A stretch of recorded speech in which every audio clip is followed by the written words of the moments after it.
رسوله الكريم أما بعد فأعوذ بالله من الشيطان الرجيم بسم الله الرحمن الرحيم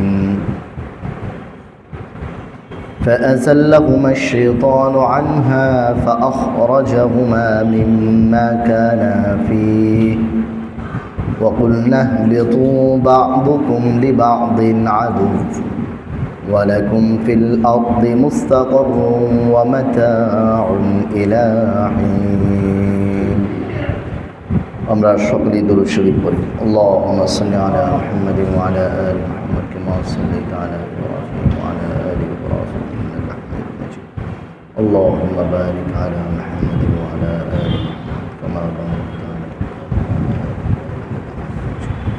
আস্তাগফিরুল্লাহ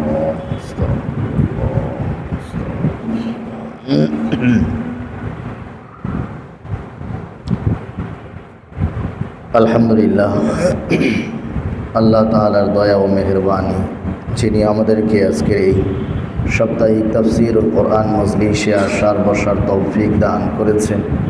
অন্তর থেকে সকলেই কালিমাতু শুকর আদায় করি আলহামদুলিল্লাহ। আজকে আমরা সূরাতুল বাকারার ৩৬তম আয়াতে কারিমার তরজমা ও তাফসীরি আলোচনা শুনবো ইনশাআল্লাহ।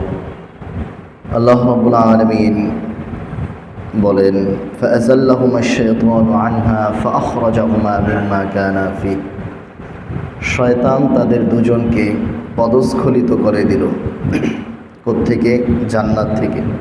ফাআখরাজাহুমা মিম্মা কানা ফি, সে তাদের দুজনকে বের করে দিল সেখান থেকে যেখানে তারা বসবাস করছিল। وَقُلْنَا اهْبِطُوا بَعْضُكُمْ لِبَعْضٍ عَدُوٌّ, আল্লাহ তাআলা বলছেন যে আমি বললাম তোমরা সকলেই জমিনে নেমে যাও, তোমরা একে অপরের শত্রু। ওয়ালাকুম ফিল আরদি মুস্তাকাররুম ওয়া মাতাউন ইলা হিন, জমিন হলো তোমাদের জন্য কিছু সময় থাকার জায়গা এবং কিছু পাথে উপার্জনের জায়গা। আগের আয়াতে গত সপ্তাহে আমরা আলোচনা শুনেছি যে আল্লাহ রাব্বুল আলামিন হযরত আদম আলাইহিস সালাম ও হযরত হাওয়া আলাইহিস সালামকে একটা গাছের কাছে যেতে নিষেধ করেছিলেন। বলেছিলেন লা তাকরাবা হাদিহিশ শাজারা, এই গাছের কাছে যেও না, ফাতাকুনা মিনাজ জালিমিন, তাহলে তোমরা জালেম হয়ে যাবে। একটা গাছ থেকে নিষেধ করেছিলেন। শয়তানের কুপ্ররোচনার শিকার হয়ে হযরত আদম এবং হাওয়া আলাইহিস সালাম তারা দুজনেই ওই নিষিদ্ধ গাছের কাছে গেলেন এবং গাছ থেকে ফল খেয়ে ফেললেন। তো এই কথাটাই আল্লাহ তাআলা বলছেন ফাআযাল্লাহুমা আশ-শাইতানু আনহা, শয়তান তাদেরকে জান্নাত থেকে পদস্খলিত করে দিল। শয়তান তাদেরকে জান্নাত থেকে পদস্খলিত করে দিল। এখানে ইসলামী শরীয়তের অনেক বড় ও গুরুত্বপূর্ণ একটা মাসআলা, সেটা হলো নবীগণ তারা ভুল করতে পারেন কিনা, নবীগণের কাছ থেকে ত্রুটি বিচ্যুতি হতে পারে কিনা, নবীগণ গুনাহ করতে পারেন কিনা, চাই সেটা বড় গুনাহ হোক অথবা ছোট গুনাহ হোক। এটা একটা গুরুত্বপূর্ণ বিষয়।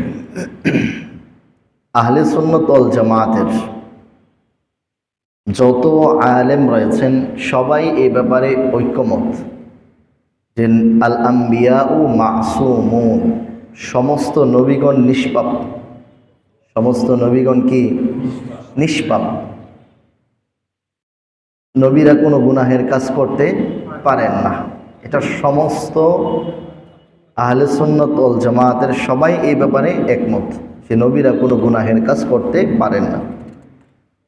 উম্মতের মতো যদি নবীরাও গুনাহের কাজে লিপ্ত হন তাহলে শরীয়ত আর শরীয়ত থাকবে না। কোরআনে কারীমের অনেক আয়াতের উপর আপত্তি চলে আসবে, অনেক আয়াতের উপর প্রশ্ন চলে আসবে। যদি এই কথা ধরে নেওয়া হয় যে নবীরাও ভুল ত্রুটি করতে পারে। যেমন কিছু সমস্যার কথা বলি। যদি এই কথা ধরে নেওয়া হয় যে নবীরাও ভুল ত্রুটি করতে পারেন, তাহলে একটা বড় সমস্যা দাঁড়ায় যে নবীদের মর্তবা মর্যাদা উম্মতের নিচে চলে যাওয়া আবশ্যক হয়েছে। নবীদের মর্যাদা কি উম্মতের চেয়ে বেশি না? যদি এই কথা ধরে নেওয়া হয় যে নবীরাও ভুল করতে পারেন, তাহলে নবীদের মর্যাদা উম্মতের নিচে চলে যাওয়া আবশ্যক হয়েছে। সেটা কিভাবে? মানুষ যত বড় হয়, বড় মানুষ যদি ভুল করে তাহলে তার ভুলটাও তত বড়। মনে করেন উদাহরণস্বরূপ একটা রাস্তা, ওই রাস্তা দিয়ে একজন ছাত্র এবং শিক্ষক দুজনেই স্কুলে আসে। ছাত্র স্কুলে এসে ক্লাস করে আর শিক্ষক পড়ায়। তো আসা যাওয়ার পথে এখানে একটা আম গাছ পড়ে, গাছের মধ্যে আম ধরছে। শিক্ষক আর ছাত্র দুজনে আসার বেলা অথবা যাওয়ার পথে আম দেখার লোভ লাগছে দুজনেরই। দুজন একসাথে যুক্তি করে গাছের আম চুরি করছে, চুরি করে নিয়ে গেছে। এখন গাছের মালিক জানতে পারছে, জানার পরে স্কুলের যে কর্তৃপক্ষ তাদের কাছে অভিযোগ করছে যে আপনার স্কুলের ছাত্র শিক্ষক মিলে আমার গাছের আম চুরি করছে। এখন কর্তৃপক্ষ বিচার করতে গিয়ে অপরাধ ছাত্রও করেছে। ছাত্র অপরাধ করছে না? আম চুরি করছে অপরাধ, শিক্ষক আম চুরি করছে সেটাও কি অপরাধ। এখন কর্তৃপক্ষ বিচার করতে গিয়া কি ছাত্র এবং শিক্ষক দুজনকে সমান তালের বিচার করবে? আপনারা কি বলেন, সমান বিচার করবে? ছাত্রের যেই বিচার হবে শিক্ষকেরও কি সেই বিচারই হবে? কার বিচার বেশি হবে, কারটা কম হবে? শিক্ষকের বিচার বেশি হবে, ছাত্রের বিচার কম হবে। আচ্ছা, এই শিক্ষকের বিচারটা কেমন কঠিন হতে পারে? এই অপরাধের কারণে তাকে এই স্কুল থেকে বহিষ্কার করে দেওয়া হতে পারে। কারণ সব গার্ডিয়ানরা যদি এসে অভিযোগ করে যে এমন শিক্ষকের কাছে আমার বাচ্চা পড়াবো না, যে শিক্ষক নিজে চুরি করে এর কাছে আমার বাচ্চা পড়াইলে শুধু চুরি শিখাইবে, এই অভিযোগ যদি করে, তাহলে কর্তৃপক্ষ কি এমন শিক্ষককে রাখবে? গার্ডিয়ানদের অভিযোগের তোপে পড়ে এই শিক্ষককে স্কুল থেকে পর্যন্ত বহিষ্কার করতে বাধ্য হবে। তাহলে দেখেন, ছাত্ররে করবে? মনে হয় না। ছাত্রটারে করবে মনে হয় না, কারণ টুকটাক এগুলো করেই পোলাপান মানুষ করছে। ছাত্রের ব্যাপারে ছাড় আছে, কিন্তু শিক্ষকের ব্যাপারে ছাড় নাই। তো এখানেও বিষয়টা এরকম যে ভুল যদি, অপরাধ যদি উম্মত করে, নবীও করে, তো উম্মতের ব্যাপারে ছাড় থাকলেও নবীর ব্যাপারে কি হবে না? ছাড় হবে না। যেখানে কোরআনে কারীমের একটা আয়াত, সূরা আহজাবের 30তম আয়াতে আল্লাহ রাব্বুল আলামিন রাসূলুল্লাহ সাল্লাল্লাহু আলাইহি ওয়াসাল্লামের বিবিগণকে লক্ষ্য করে বলেন, ইয়া নিসা আন-নবী মান ইয়াতি মিনকুন্না বিফাহিশাতিন মুবায়্যিনাতিন ইউদাআফ লাহাল আযাবু দি'ফাইন। হে নবীর স্ত্রীগণ, যদি তোমরা কোনো পাপাচারে লিপ্ত হও, কোনো খারাপ কাজে লিপ্ত হও, তাহলে তোমাদেরকে ডাবল শাস্তি দেওয়া হবে। তোমাদেরকে ডাবল শাস্তি দেওয়া হবে। অন্যদেরকে যে শাস্তি দেওয়া হবে এর চেয়ে ডাবল তোমাদেরকে দেওয়া হবে। এটা কিসের কারণে? কারণ তারা কার স্ত্রী? নবীর স্ত্রী। নবীর স্ত্রী, তোমাদের শান মান মর্যাদা অনেক উপরে। তোমরা যদি অপরাধ করো তাহলে তোমাদের শাস্তি হবে কি? ডাবল।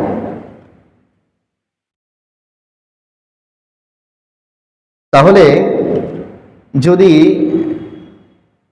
উম্মতের মতো নবীরাও অপরাধ করে, তাহলে নবীদের অবস্থান উম্মতের চেয়ে নিচে চলে যাবে, তারা বেশি শাস্তির সম্মুখীন হবে। অথচ কোরআনের এমন একটা আয়াত নাই যে আয়াতের মধ্যে আল্লাহ তাআলা ইশারা ইঙ্গিতেও এই কথা বুঝাইছেন যে পরকালে নবীদেরকেও আল্লাহ তাআলা শাস্তির সম্মুখীন করবে।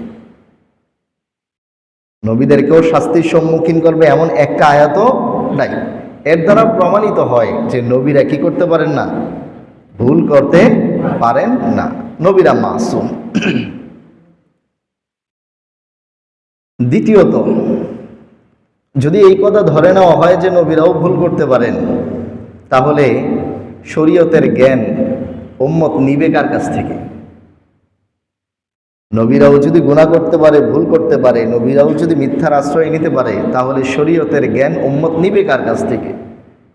ওই নবীর কাছ থেকে কিভাবে শরীয়তের জ্ঞান নিবে? নবীজি সাল্লাল্লাহু আলাইহি ওয়াসাল্লাম মেরাজ থেকে এসে জানাইলেন যে 7 আসমান ভ্রমণ করে এসেছেন। এখন এটা তো বিবেকে ধরার মতো একটা বিষয় না। বিবেকে ধরে এটা? বিবেকে ধরে?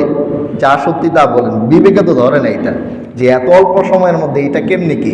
কিন্তু রসুল বলেছেন, আল্লাহ নির্দেশ দিয়েছেন যে আমার আনুগত্য করো, রসুলের আনুগত্য করো। তো সেই হিসেবে রসুল যা বলবে তা কি করতে হবে? মানতে হবে। আমার বুঝে ধরুক বা না ধরুক, এটা হলো ইয়াকিন, বিশ্বাসের জায়গা। তো বিশ্বাসের জায়গা থেকে আমরা মেনে নিই, কিন্তু আকল কিন্তু এটা ধরে না যে এত অল্প সময়ের মধ্যে এত জায়গা ভ্রমণ করে আসবে কিভাবে। কিন্তু আকল ধরুক বা না ধরুক, সব কিছু বাদ দিয়ে কি করতে হবে? অন্ধের মতো রসুলের এই কথাকে বিশ্বাস করতে হবে। এখন যদি ভুল ত্রুটি করার, তারাও ভুল ত্রুটি করতে পারে এই সম্ভাবনা যদি থাকে, তাহলে দিন শরীয়ত আমরা শিখবো কার কাছ থেকে? কারণ ভুলের সম্ভাবনা তো তাদের কাছেও আছে।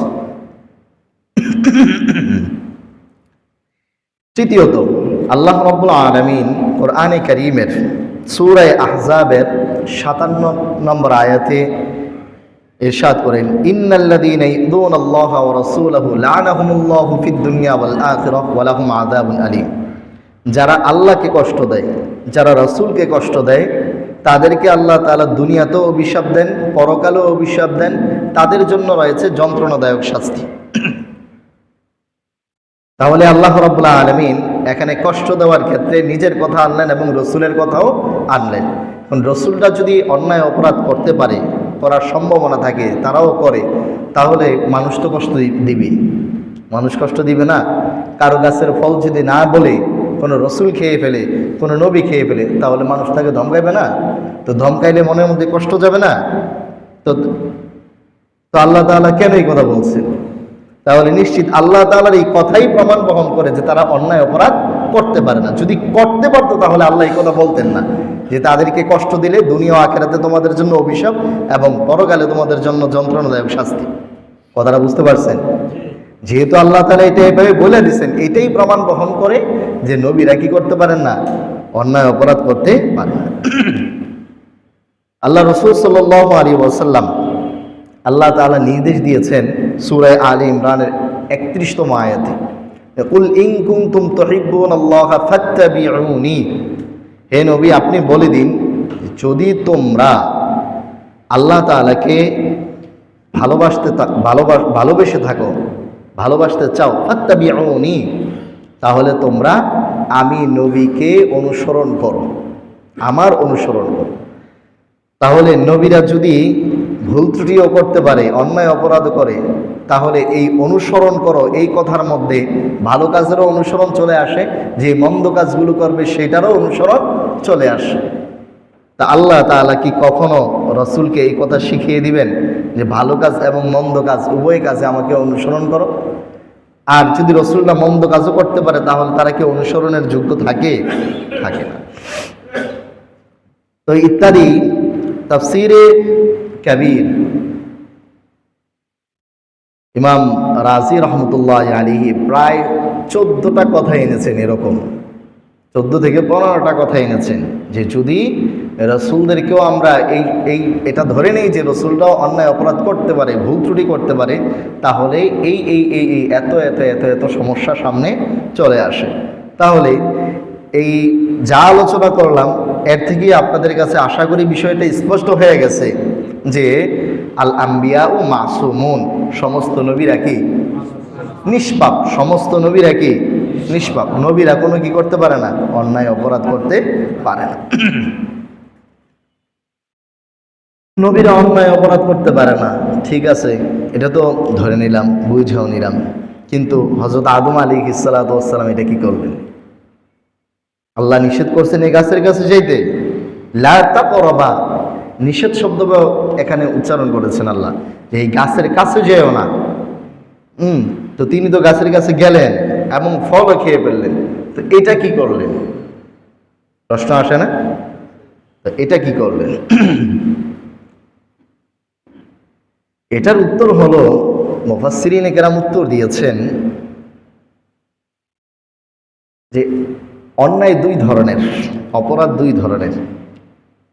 আরবি পরিভাষায় একটাকে বলা হয় জিল্লাত, আরেকটাকে বলা হয় মাসিয়াত। জিল্লাত শব্দের অর্থ হলো পদস্খলন। আল্লাহ তাআলা হযরত আদম এবং হাওয়ার ক্ষেত্রে ফাআযাল্লাহুমা শব্দ ব্যবহার করেছেন। খেয়াল করে শুনেন। ইকবাল রোডের সমস্ত মানুষ তো আর তাফসিরে বসে নাই, আপনারাই তো বসছেন। অবশ্যই বুঝার মন মানসিকতা নিয়েই আসছেন। এজন্য একটু কঠিন হইলো, ক্লাসের মতো হইলো, একটু বোঝার চেষ্টা করেন।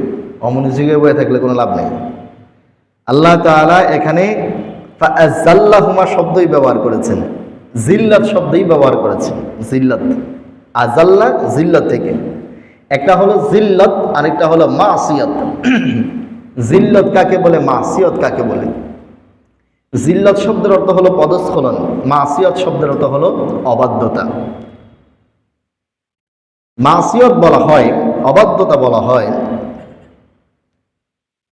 আল্লাহ তাআলার গুনাহ করার আশায়, গুনাহ করার ইচ্ছায় আল্লাহ তাআলার অবাধ্যতায় লিপ্ত হওয়া।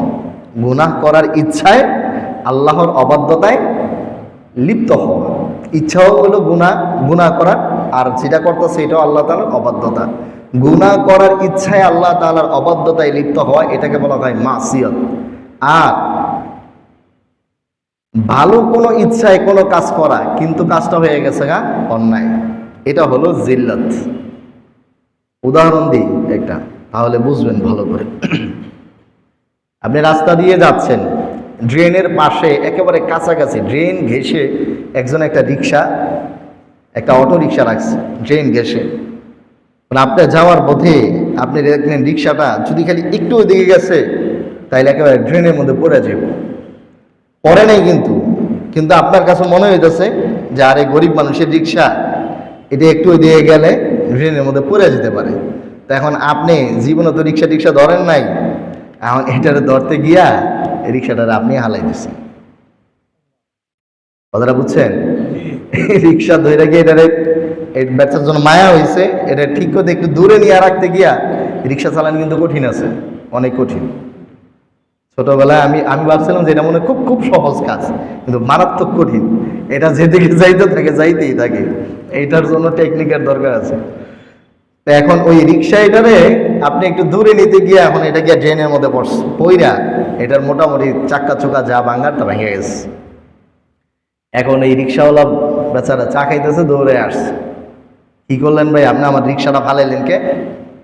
আপনি আমার রিক্সা কেন ফালাইলেন?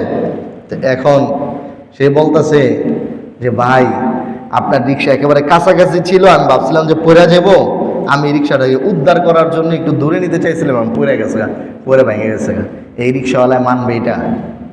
হ্যাঁ, মানবে?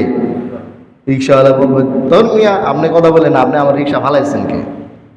এখন এর এই কথা বলা ঠিক, আবার সে যেটা বলতেছে সেটাও ঠিক, কিন্তু সব কিছু যত কিছুই বলেন আপনি, এখানে এক দৃষ্টিকোণ থেকে এটা কিন্তু একটা কি হয়ে গেছে, ভুল বা অপরাধ হয়ে গেছে। কারণ আপনি রিক্সাওয়ালার অনুমতি ছাড়া রিক্সা ধরছেন কি লেগা? আপনি যাই করবেন, ঠিক করবেন, যাই করবেন, এটা চিল্লান দিতেন, আওয়াজ দিতেন, রিক্সাওয়ালারে খুঁজে আনতেন, খুঁজেন না তারে সহযোগিতা নিয়ে আপনি কিছু একটা করতেন। আপনি নিজে কেন ওই বেচারা রিক্সা ধরতে গেছেন, আবার আপনার কোনো অভিজ্ঞতা নাই।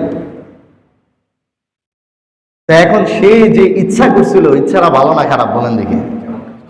ইচ্ছাটা কি ভালো, কিন্তু কাজটা করতে গিয়ে কি হয়ে গেছে, এটা খারাপ হয়ে গেছে, অন্যায় হয়ে গেছে। তাহলে ইচ্ছা যদি ভালো হয় আর কাজ যদি কি হয়ে যায়, এটা অন্যায় হয়ে যায়, এই লোক, যে লোকটা এই কাজটা করছে, আমার মনে হয় যে আল্লাহ তাআলার কাছে তার কোনো জবাবদিহিতা নাই। কারণ তার ভিতরে খিদমতে খলক, মানুষের একটা দরদ, ব্যথা, ভালোবাসা অন্তরের মধ্যে আসার কারণে যে আরে আল্লাহ তাআলার একটা গরিব বান্দা, তার রিক্সাটা নিচে পড়ে গেলে ক্ষতিগ্রস্ত হয়ে যাব, এই আশাই কিন্তু সে এটা ঠিক করতে চাইছে। এটা শুধুমাত্র দেখছে কি আল্লাহ তাআলা, কিন্তু দুনিয়াবি দৃষ্টিকোণ থেকে এটা একটা অপরাধ হয়ে গেছে যে আপনি কেন তাকে না জিজ্ঞেস করে তার রিক্সা ধরছেন, আপনার অভিজ্ঞতা নেই, আপনি রিক্সা ধরছেন কেন? ঠিক আছে, তাহলে এক দৃষ্টিকোণ থেকে এটাকে অপরাধ বলা যায়, আবার আরেক দৃষ্টিকোণ থেকে এটা কি না, অপরাধ না। তো এটাকে বলা হয় জিল্লাত, পদস্খলন। এটাকে বলা হয় কি? জিল্লাত, পদস্খলন। আর মাসিয়াত, অবাধ্যতা। অবাধ্যতার সংজ্ঞা কি বললাম? গুনাহ করার ইচ্ছায় আল্লাহ তাআলার অবাধ্যতায় লিপ্ত হওয়া। গুনাহ করার ইচ্ছায় কি? আল্লাহর অবাধ্যতায় লিপ্ত হওয়া। এখন এখানে ঘরের মধ্যে সিনেমা লাগাই দিচ্ছে, নাটক সিনেমা দেখতেছে। তো নাটক সিনেমা দেখার মধ্যে কি তার মনের মধ্যে কোনো সৎ উদ্দেশ্য আছে, কোনো ভালো উদ্দেশ্য আছে কি? এটা দেখলে সেটা মনে করতেছে যে নাটক সিনেমা দিকে জান্নাতে যাইব? প্রত্যেকটা যতক্ষণ দেখতেছে ততক্ষণ তার নেকি লেখা হইতেছে না গুনাহ হইতেছে? এটা জানে না সে যে গুনাহ হইতেছে? উত্তর একটু দিয়েন, জানে কিনা? জানে। যতক্ষণ নাটক সিনেমা দেখতেছে এটা কি হইতেছে? গুনাহ হইতেছে। তো এই গুনার কথা যাই না, সে ইচ্ছাকৃতভাবে আল্লাহ তাআলার কি হয়েছে? অবাধ্যতায় লিপ্ত হয়েছে। আগেরটা আর এটা কি এক নাকি? আগেরটা আর এটা এক না। ওইটা হলো নেকের ইচ্ছাই করতে গিয়া ভুল হয়ে গেছে, আর এটা হলো ইচ্ছাই হলো গুনাহের কাজ। গুনাহ করার ইচ্ছাই আল্লাহ তাআলার অবাধ্যতায় লিপ্ত হয়েছে। তো একটা হলো জিল্লাত আর একটা হলো মাসিয়াত। দুইটা দুই জিনিস। নবীদের থেকে টুকটাক যা কিছু হয়েছে এগুলো সব হলো জিল্লাত। সবগুলো হলো কি? জিল্লাত। এগুলো একটাও মাসিয়াত না, আল্লাহ তাআলার অবাধ্যতা, নাফরমানি না। সবগুলো হলো কি? জিল্লাত। হযরত আদম আলাইহিস সালাতু ওয়াস সালাম এই যে নিষিদ্ধ গাছের ফল খাইলেন, এটাও একটা জিল্লাত। কিভাবে দেখেন, শয়তান এসে হযরত আদম আলাইহিস সালাতু ওয়াস সালামকে বলতেছে যে নাহাকুমা রব্বুকুমা আন হাদিহিশ শাজারাতি ফাতাক নাহাকুমা, এটা দেখুন,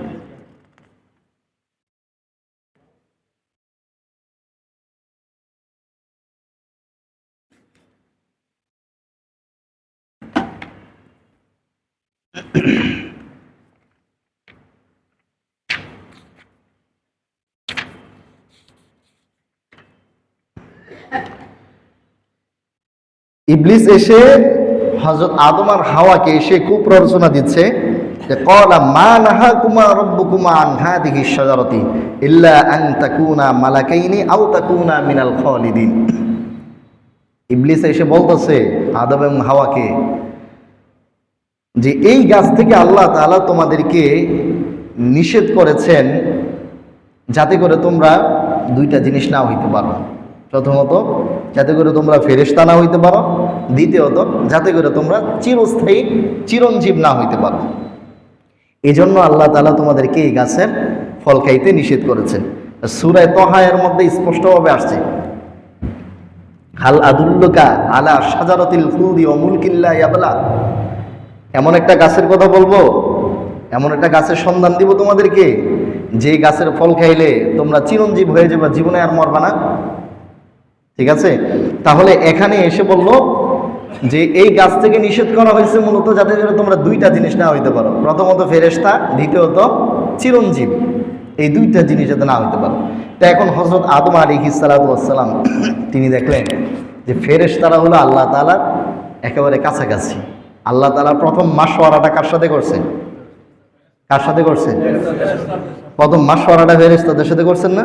তাহলে ফেরেশতারা হলো আল্লাহ তাআলার একেবারে কাছাকাছি। তো এখন হযরত আদম আলাইহিস সালাতু ওয়াস সালাম চিন্তা করলেন সরল মনে যে আমি যদি ফেরেশতা হইতে পারতাম তাহলে তো আমিও আল্লাহ তাআলার কি থাকতে পারতাম? কাছাকাছি থাকতে পারতাম। এটা একটা। দ্বিতীয়ত যদি আমি চিরঞ্জীব হইতাম তাহলে আমি জান্নাতের মধ্যেই থাকতাম, আল্লাহ তাআলার সাথে কথাবার্তা বলতাম, আল্লাহ তাআলাকে দেখতাম। ঠিক আছে? তাহলে তার মনের মধ্যে উদ্দেশ্য কি ভালো না খারাপ? মনের মধ্যে উদ্দেশ্যটা ভালো, যে ফেরেশতা হইলেও আল্লাহ তাআলার কাছাকাছি থাকবো, আর চিরঞ্জীব হইলেও আল্লাহ তাআলার কাছাকাছি থাকবো। তো আমি তো আল্লাহ, আমার জীবনই তো আল্লাহ তাআলার কাছাকাছি থাকার জন্য। আমি তো চাই মনে প্রাণে যে আল্লাহ তাআলার কাছাকাছি থাকতে পারি। তো এটা ছিল। আর ইবলিস চায় আইসাও কিভাবে এমন দুইটা জিনিস দিয়েই খুব প্ররোচিত করছে যে এই দুইটা জিনিসের প্রতি হযরত আদম আলাইহিস সালাতু ওয়াস সালামের কি জাগতে পারে? আকাঙ্ক্ষা জাগতে পারে। এর লেগে বলছে যে আল্লাহ তাআলা তো তোমাদেরকে নিষেধ করছে যাতে করে তোমরা ফেরেশতা না হইতে পারো এবং কি না হইতে পারো? চিরঞ্জীব না হইতে পারো। তো হযরত আদম আলাইহিস সালাতু ওয়াস সালাম দেখলেন যে ফেরেশতা হইলেও লাভ, চিরঞ্জীব হইতে পারলো লাভ। তো এই ভালো একটা কল্পনা করে চিন্তা ভাবনা করে গিয়ে কি করে লাইছে? গাছের ফল খাইছে।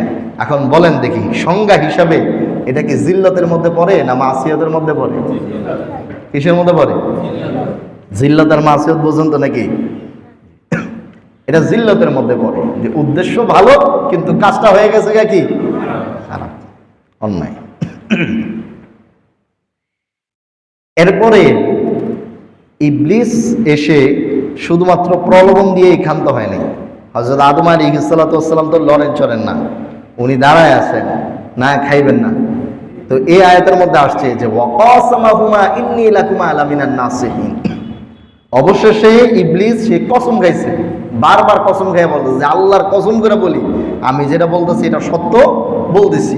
ইবলিসের তো বাকপটুতাও ছিল, আর আল্লাহর নামে কসম খাইয়া বলছে যে আমি যেটা বলতেছি এটা সত্য বলতেছি, তুমি খাইয়া দাও। তো হযরত আদম আলাইহিস সালাতু ওয়াস সালাম এর আগে কি এই ধরনের ধোঁকার শিকার হয়েছে? বলেন, আখের তিনি কি মানুষ না? হযরত আদম আলাইহিস সালাম মানুষ তো নাকি? তিনি তো অন্য কিছু না। এর আগে তো তিনি এমন ধোঁকার শিকার হন নাই, এইটাই প্রথম। তো মানুষের ধাক্কা খেলে কি হয়? শিক্ষা হয়। ওই যে এক লোক, আগের যুগের এক লোক, ভদ্র মানুষ, ভালো মানুষ, দিনদার মানুষ, বেচারা রাস্তা দিয়ে হাইটে যেতেছে, তো এক দুষ্ট ছেলে, দুষ্ট পোলাবাইন দুই তিনটায় ওই ওনারে বলতেছে, সৎ সরল মানুষ, ওনারা বলতেছে যে চাচা আপনি শুনছেন আপনার বউ তো বিধবা হয়ে গেছে। আপনার বউ কি হয়ে গেছে? বিধবা হয়ে গেছে। আর এই বেচারার কান্নাকাটি কারে করে, আমার বউ বিধবা হয়ে গেছে, কাঁদতাছে আর হাঁটতাছে, কাঁদতাছে আর হাঁটতাছে। তো সামনে ভালো মানুষ আসছে না, ভালো মানুষের মতো সাক্ষাৎ, তো বললো কি ও কান্দেন কে? তো বলতেছে যে আমার বউ তো বিধবা হয়ে গেছে। ও তো আপনি জমিনের মধ্যে রইলেন কেমনে? আপনার বউ বিধবা হয়ে গেলে আপনি জমিনের মধ্যে আছেন কেমনে? আপনি মরলেন আপনার বউ বিধবা হইব, পরে কত তো ঠিক হই, আমি মরলেন আমার বউ বিধবা হইব। তো তখন বলতেছে যে মুসলমান মিথ্যা কথা বলতে পারে? মুসলমান মিথ্যা কথা বলতে পারে? মানুষ মিথ্যা কথা বলতে পারে? কথা বুঝেন, মানুষের প্রতি একই বিশ্বাস। তো এরকম তো উনি হযরত আদম আলাইহিস সালাতু ওয়াস সালাম তো একবারে প্রথম, একেবারেই প্রথম। তো এর আগে তো তিনি কখনো এই ধরনের বিষয়ের কোনো সম্মুখীনই হন নাই। তো তখন যখন তাকে ধোঁকা দিতেছে, তো তিনি কি করতে পারেন নাই? বুঝা উঠতে পারেন নাই। এই কসম, বারবার কসম খাইতেছে, এই কসম বুঝে উঠতে পারেন। তো হযরত আদম আলাইহিস সালাতু ওয়াস সালাম থেকে যেটা হয়েছে এটা হলো জিল্লত। এটা হলো কি? জিল্লত। শুধু হযরত আদম আলাইহিস সালাম না, যত নবীদের কাছ থেকে যা কিছু হয়েছে এই সবগুলোই হলো জিল্লত। এগুলোকে মাসিয়ত, ভুল ত্রুটি, এগুলোর ব্যাপারে মানে ভুল শব্দ উচ্চারণ করাটাই ঠিক না। নবীদের বিষয়গুলো একেবারে কি সেন্সিটিভ, এখানে ভুল শব্দ উচ্চারণ করাই কিনা ঠিক না। যত কিতাব লেখা হয়েছে এই কিতাবগুলোর মধ্যে জিল্লত শব্দ, বাংলা যেগুলোর অনুবাদ করা হয়েছে ওই বাংলার মধ্যে জিল্লত শব্দই লিখে দিছে ডাইরেক্ট, জিল্লতের অনুবাদও করে নাই। জিল্লতের অনুবাদ করলে কি এটার যে সংজ্ঞাটা কি বুঝাইবে? জিল্লত মানে হলো পদস্খলন। পদস্খলন দ্বারা কি আপনি এটা বুঝবেন যে উদ্দেশ্যটা ভালো ছিল কিন্তু কাজটা হয়ে গেছে কি অন্যায়, এটা বুঝবেন পদস্খলন দ্বারা? এটা বুঝাইতে হবে, এই জন্য ডাইরেক্ট জিল্লত শব্দই ব্যবহার করা হয়েছে। রাসূলুল্লাহ সাল্লাল্লাহু আলাইহি ওয়াসাল্লামের জীবনেও যা কিছু হয়েছে, যত কিছুর জন্য আল্লাহ তাআলা ধমক দিয়েছেন, সতর্ক করেছেন, এই সবগুলোই কি হয়েছে ভাই? কি হয়েছে? জিল্লত হয়েছে। সবগুলি কি হয়েছে? জিল্লত। এটা যা দিয়ে আবার হয়েছে জিল্লত, ওইটা না, ওইটা হইলো আবার আরেকটা অপদস্থতা।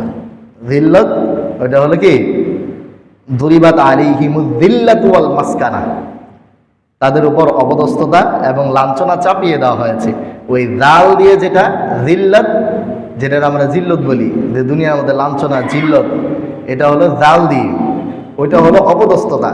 আর যা দিয়ে যেটা সেটা হলো পদস্খলন। এটা হলো জিল্লত আর এটা হলো জিল্লত, জিল্লাতুন।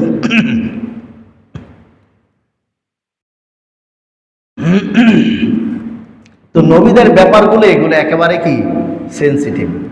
নবীদের ব্যাপারে কথা বলতে গিয়া কখনো এই কথা বলা উচিত হবে না যে নবীরা কি করছেন, ভুল করছেন। ভুল যেমন একজন প্রবক্তা তিনি আলোচনা করতে গিয়া বলছিলেন, তার শিরোনামটা ছিল এরকম যে বিবাহের মধ্যে অপচয় করা, বিবাহের মধ্যে অপচয় করা, এই কথাটা মনোযোগ দিয়ে শোনেন। বিবাহের মধ্যে অপচয় করা এটা একটা খারাপ কাজ।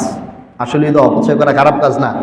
বিবাহ করে 3 দিন যাবত এই যে ঝাড়বাতি জ্বালায় রাখে, এটার কি অর্থ আছে? আমি তো বারবার মসজিদে মিম্বর থেকে বলছি, ঝাড়বাতির টাকা কত মানুষ যেই 10 তলা 20 তলা বিল্ডিং এর মধ্যে এই ঝাড়বাতি লাগা আছে, এই 10 তলার নিচেই দেখা যায় যে মানুষ খাদ্য খুঁজতেছে। রাতভর মানুষ এখানে গিয়া বিছনাপাতি নাই, শুয়ে দিচ্ছে। রাস্তাঘাটে কত মানুষ বিছনাপাতি নাই, শুয়ে দিচ্ছে। তো ওই মানুষগুলো নিয়ে চোখে দেখে না, এত টাকা পয়সা এখানে খরচ না করে তাদেরকে দেখ। তো বিবাহ শাদীর মধ্যে অপচয় করে এটা কি কাজ?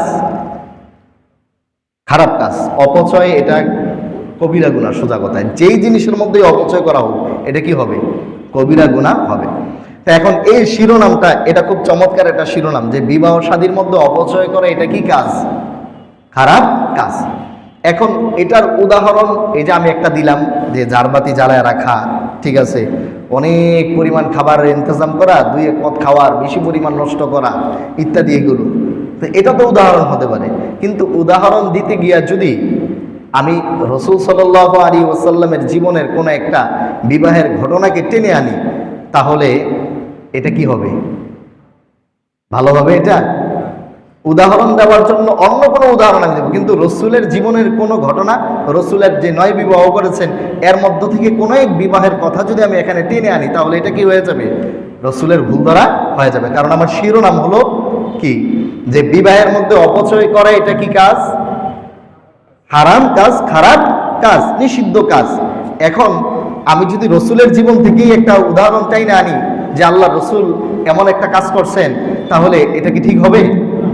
এখন একজন প্রবক্তা তিনি শিরোনাম আনছেন এটা, এরপরে রসুল সাল্লাল্লাহু আলাইহি ওয়াসাল্লামের একটা ঘটনা আনলেন, যে আল্লাহ রসুল সাল্লাল্লাহু আলাইহি ওয়াসাল্লাম 9 বিবাহ করেছেন। 9 বিবাহের মধ্যে 8টা বিবাহে আল্লাহ রসুল অলিমা করতে গিয়া খেজুর দিয়া অলিমা করছেন, পনির দিয়া অলিমা করছেন, ছাতু দিয়া অলিমা করছেন, জব দিয়া অলিমা করছেন। শুধুমাত্র একজনের অলিমা করতে গিয়া রুটি গোশত আয়োজন করছেন। শুধুমাত্র একজনের অলিমা করতে গিয়া রুটি গোশতের কি করছেন? আয়োজন করছেন। এটাকে হযরত যায়েনাব বিনতে জাহাশ রাদিয়াল্লাহু তাআলা আনহা, তার অলিমা করতে গিয়া রাসূল সাল্লাল্লাহু আলাইহি ওয়াসাল্লাম কি করছেন? রুটি আর গোশতের আয়োজন করছেন। তো প্রবক্তা তিনি তার আলোচনার মধ্যে এই কথা বললেন, যে এই জন্য ওই বিবাহের মধ্যে রাসূল সাল্লাল্লাহু আলাইহি ওয়াসাল্লামের কি হয়েছে? অনেক কষ্ট হয়েছে। কথা বুঝা আসছে? তাহলে তার শিরোনাম ছিল এটা, যে বিবাহের মধ্যে অপচয় করা এটা হারাম কাজ। উদাহরণ টানতে গিয়া স্বয়ং উদাহরণ দিয়েছেন কাকে দিয়া? রাসূল সাল্লাল্লাহু আলাইহি ওয়াসাল্লামকে দিয়ে। এই কাজটা কি হয় নাই? ঠিক হয় নাই। রাসূল সাল্লাল্লাহু আলাইহি ওয়াসাল্লামকে দিয়ে এখানে উদাহরণ চলবে না। আবার উদাহরণে দিচ্ছেন কি, যে আল্লাহ রসুল 8টা বিবাহ করেছেন, স্বাভাবিকভাবে ওইটার মধ্যে বেশি খরচ করেন নাই, এজন্য রসুলের কোনো কষ্ট হয় নাই। যেই বিবাহটা রসুল সাল্লাল্লাহু আলাইহি ওয়াসাল্লাম একটু বেশি খরচ করে ফেলছেন, অপচয় করে ফেলছেন, সেটার মধ্যেই রসুলের কি হয়ে গেছে? কষ্ট হয়ে গেছে। এই যে এই কথাটা, তাহলে কি মানে শিরোনামের সাথে যে উদাহরণ, তাহলে শিরোনামের সাথে উদাহরণ দ্বারা এটা বোঝা গেল না যে আল্লাহ রাসূল সাল্লাল্লাহু আলাইহি ওয়াসাল্লাম নিজেই এক বিবাহের মধ্যে অপচয় করেছেন? নাউজুবিল্লাহ। আল্লাহ রসুল নিজেই এক বিবাহের মধ্যে কি করছেন? অপচয় করছেন। তাহলে কি রসুল নিজেই কবিরা গুনাহ করে ফেললেন?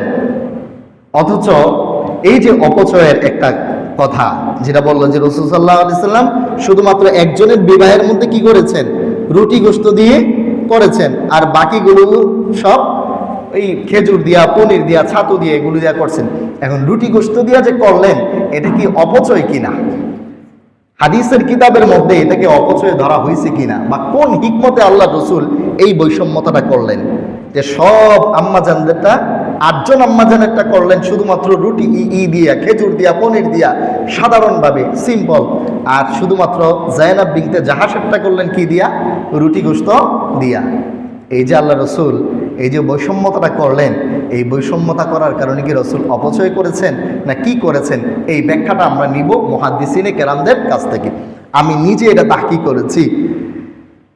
উমদাতুল কারি, বুখারীর প্রসিদ্ধ সরাহ, এই সরার মধ্যে আমি নিজে তাহকিক করছি, নিজে পড়ছি। ওই জায়গার মধ্যে লেখা আছে, যে হযরত জাইনাব বিনতে জাহাশ রাদিয়াল্লাহু তাআলা আনহার বিবাহের মধ্যে আল্লাহর রাসূল একটু এক্সেপশনাল ছিলেন, ব্যতিক্রম করেছেন। কিসের জন্য?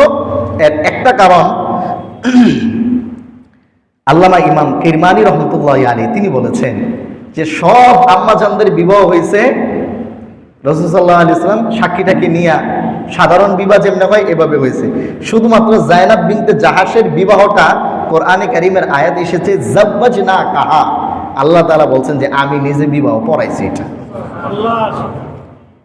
জাইনাব বিনতে জাহাশের বিবাহ কে পড়াইছেন? সরাসরি স্বয়ং আল্লাহ পড়াইছেন, জিবরাইল সাক্ষী ছিল। স্বয়ং আল্লাহ তাআলা জাইনাব বিনতে জাহাশের বিবাহটা পড়াইছেন। তো যেই বিবাহ পড়াইছেন স্বয়ং আল্লাহ, তো ওই বিবাহের ব্যাপারে রাসূল সাল্লাল্লাহু আলাইহি ওয়াসাল্লাম কতটা খুশি ছিলেন, শুকরিয়া স্বরূপ আল্লাহ রাসূল সাল্লাল্লাহু আলাইহি ওয়াসাল্লাম একটু বেশি খরচ করছেন। সুবহানাল্লাহ বলে। তো এটা তো বুঝতে হবে, হাদিসের এই ব্যাখ্যার সাথে যদি আমার সম্পর্ক না থাকে, কিতাবগুলো যদি আমি না কাটি, তাইলে তো আমি ওই উদাহরণের মধ্যে এটাই শিরোনাম টানবো যে অপচয়, আর উদাহরণ দিতে গিয়ে রসুলই ঢুকাই দিব। কিন্তু রসুল যে এই কাজ কেন করলেন সেটা তো আমাকে কি করতে হবে, আর একটু গাইটা ভিতরে ঢুকে হাতায়া দেখতে হবে, তাই না ভাই? তো দেখেন যে এটা শুকরিয়া স্বরূপ আল্লাহ রসুল কি করেছেন, এটা করেছে। দ্বিতীয়ত ইবনুল বাত্তাল রহমতুল্লাহি আলাইহি তিনি বলছেন যে আসলে রাসূল সাল্লাল্লাহু আলাইহি ওয়াসাল্লাম এমন একজন মানুষ ছিলেন, তিনি একেবারে লৌকিকতাহীন মানুষ ছিলেন। যখন তার অবস্থা যেমন থাকতো তখন তিনি ওই অবস্থা অনুযায়ী কি করতেন, আচরণ করতেন। অন্যান্য আম্মাজানদের বেলায় আল্লাহ রসুলের সামর্থ্য ছিল শুধুমাত্র খেজুর পনির, এজন্য আল্লাহ রসুল খেজুর পনির দেয়া করছেন। আর জাইনাব বিনতে জাহাশের বেলায় আল্লাহ রসুলের অবস্থা একটু ভালো ছিল, হ্যাঁ, এই কারণে এই সময় রুটি গোস্ত দিয়া করছেন। এটা অপচয়ের মধ্যে কি হয় না, আসে না। রসুল যদি অপচয় করেন তাহলে আমরা জামু কই, গলত তো রসুলেরই আমরা ধরে ফেলতেছি। এরপরে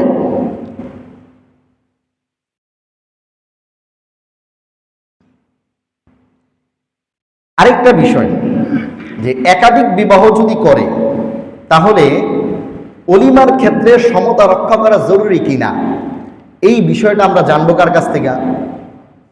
আল্লাহ রসুলের কাছ থেকেই তো জানবো, রসুলের কাছ থেকে জানবো না। তো রাসূল সাল্লাল্লাহু আলাইহি ওয়াসাল্লাম তার এই কর্মপদ্ধতির মাধ্যমে সবাইকে উম্মতকে জানায় দিলেন যে বিবাহ তো 4টা পর্যন্ত করতে পারবা, কিন্তু বিবাহ কইরা অলিমার ক্ষেত্রে সমতা রক্ষা করা কিনা জরুরি না।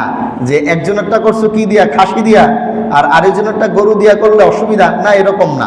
কেউটা চাইলে খাসি দিয়া করতে পারবা, কারোটা মুরগি দিয়া, কারোটা গরু দিয়া, কারোটা উট দিয়া, এটার মধ্যে সমতা রক্ষা করার কোনো কিনা জরুরি না। এই নিয়মটা শিক্ষা দেওয়ার জন্য আল্লাহ রসুল কি করছেন, ব্যতিক্রম করছেন। দেখেন মুহাদ্দিসিনে কেরাম কি চমৎকার চমৎকার বিষয় এখানে উঠায়া আনছেন।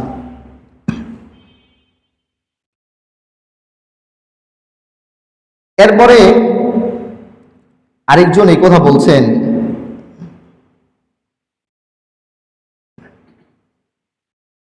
যে অলিমার মধ্যে যদি খরচ বেশি করে তাহলে এলান বেশি হয়, বেশি মানুষ জানতে পারে।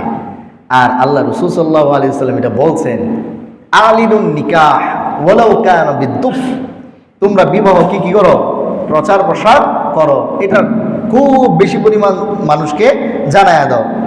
তবলা পিঠা হইলেও জানো, তবলা মানে হলো ওই দুই দিক দিয়ে না, এক সাইডে দিয়া লাগানো থাকে, এটা তবলা বলে। এই তবলা পিঠা হইলেও মানুষকে জানায়া দাও যে বিবাহ কি করতেছি, আমি করতেছি। তো বিবাহ শাদী এটা হলো অ্যানাউন্সের বিষয়, এটা অ্যানাউন্স কর। তো অলিমা যত বড় হবে অ্যানাউন্স তত বেশি হবে। এটা গরিহিত কাজ না, বরং শরীয়ত সম্মত কাজ। আপনার যদি 5,000 মানুষকে খাওয়ানোর মতো অ্যাবিলিটি থাকে তো আপনি খাওয়াইবেন, অসুবিধা আছে কোনো? 10,000 মানুষকে খাওয়ানোর মতো অ্যাবিলিটি থাকলে খাওয়া কোনো অসুবিধা নেই, কিন্তু অপচয় করা যাবে না। তাহলে এই সমস্ত কারণে এখান থেকে বুঝলেন তো যে হযরত জাইনাব বিনতে জাহাশ রাদিয়াল্লাহু তাআলা আনহার বিবাহের মধ্যে একটু বেশি কেন আল্লাহ রসুল খরচ করছেন। মুহাদ্দিসিনে কেরামের কাছে মূল্যায়নটা এভাবে হয়েছে। এখন এটাকে যদি ওইভাবে আমরা নেই তাহলে এটা কি হয়ে যাবে, রসুলের ভুল ধরা হয়ে যাবে, এবং রসুলই ইসরাফ অপচয় কবিরা গুনার সাথে সম্পৃক্ত ছিল, এই ধরনের এটা হয়ে যাবে। এটা খুব গভীরের বিষয়, এটা খুব গভীরের বিষয়। আল্লাহ রাব্বুল আলামিন আমাদেরকে হেফাজত করুন। আর কিছু বিষয় যে হযরত আদম আলাইহিস সালাতু ওয়াস সালাম আর হাওয়া আলাইহিস সালাম তারা দুজন জান্নাতের ভিতরে ছিলেন। হ্যাঁ, কোথায় ছিলেন? জান্নাতের ভিতরে ছিলেন। ইবলিসরা না আগেই জান্নাত থেকে বের করে দিছে, তো ইবলিস আবার গিয়া কিভাবে কুপ্ররোচনা দিল তাদের দুজনকে, এটা নিয়ে মোটামুটি লম্বা চওড়া লেখা আছে এবং অনেক ধরনের কথা এখানে আসছে। সবগুলো বললে আপনাদের মনেও থাকবে না, আবার যদি এমন একটা মনে থেকে যায় যেটা আসলে নির্ভরযোগ্য না তাইলেও ঝামেলা, এই কারণে সবগুলো শোনাবো না। যেটা গ্রহণযোগ্য সেটাই শোনাচ্ছি। সে ইবলিস জান্নাত থেকে বের হয়েছে, আর জান্নাতে যাওয়ার তার অনুমোদন হয় নাই, ওই জান্নাতের বাহিরেই ছিল। বাহিরে থেকে সে হযরত আদম এবং হাওয়াকে ওয়াসওয়াসা দিয়েছে। ওয়াসওয়াসা বলা হয় এমন কিছু কথা যেই কথা শব্দ হয় না কিন্তু অন্তরের মধ্যে গিয়ে কি করে টাচ করে, এগুলোকে বলা হয় কি ওয়াসওয়াসা। যে কথার কি হয় না, শব্দ হয় না, কিন্তু ভিতরে গিয়ে কি করে টাচ করে, আঘাত করে, এটা হলো ওয়াসওয়াসা। ওইভাবে ওয়াসওয়াসা দিয়েছে। আর রাসূল সাল্লাল্লাহু আলাইহি ওয়াসাল্লাম বলেছেন যে ইন্না শাইতানা ইয়াজরি মাজরা দামিল ইনসান, যে শয়তান মানুষের রগে রগে রগে রগে বিচরণ করে। শয়তান মানুষের কি রগে রগে রগে রগে বিচরণ করে। এই জন্য অনেক ওলামায়ে কেরাম এই কথাও বলেছেন যে শয়তান মানুষের মনে কি আসতেছে সেটাও জানে। মানুষের মনে কি আসতেছে সেটা সে জানে। ওখানে ওখানে কাছাকাছি থাইকে থেকে গিয়া মনটায় কি করতেছে, কি জল্পনা কল্পনা করতেছে, ওখানে থাইকে থেকে সেটা কি করে দেখে, জানে, বুঝে। কথা বুঝে আসছে? কারণ সে যেহেতু মানুষের রগে রগে বিচরণ করে, মানুষের দিলের ভিতরেও কি করে বিচরণ করে, এতটুকু পাওয়ার আর সত্যি আল্লাহ তাআলা তাকে দিয়ে দিছেন। তো ওই জান্নাতের কাছে থাইকা সে এগুলো বইলে বইলে কি করছে, হযরত আদম এবং হাওয়াকে খুব প্ররোচিত করেছে, কইরা গাছ পর্যন্ত নিয়ে গেছে। তো নিষিদ্ধ গাছের ফল খেয়েছে, ফলে আল্লাহ রাব্বুল আলামিন তাদেরকে কি করে দিয়েছেন, জান্নাত থেকে বের করে দিয়েছেন। এখন আপনার প্রশ্ন থাকতে পারে যে হুজুর আপনি তো দলিল প্রমাণ দিয়ে সাবিত করলেন যে ভুলই করে নেই, তো ভুল না করলে জান্নাত থেকে বের করলো কেমনি? ভুল না করলে জান্নাতে কোন অপরাধে জান্নাত থেকে বের করা হলো? ভাই এটা তো আগেই বলছি যে আল্লাহ তাআলা প্রথমেই বলছে ইন্নী জাইলুম ফিল আরদি খলিফা, আগেই বলছে যে আমি জমিনের মধ্যে খলিফা বানাবো। খলিফা কাকে বানাইবে? হযরত আদম আলাইহিস সালামকে বানাইবে না? তো আদম আলাইহিস সালাম তো নামাইবে, আদম আলাইহিস সালামকে নামাইবে।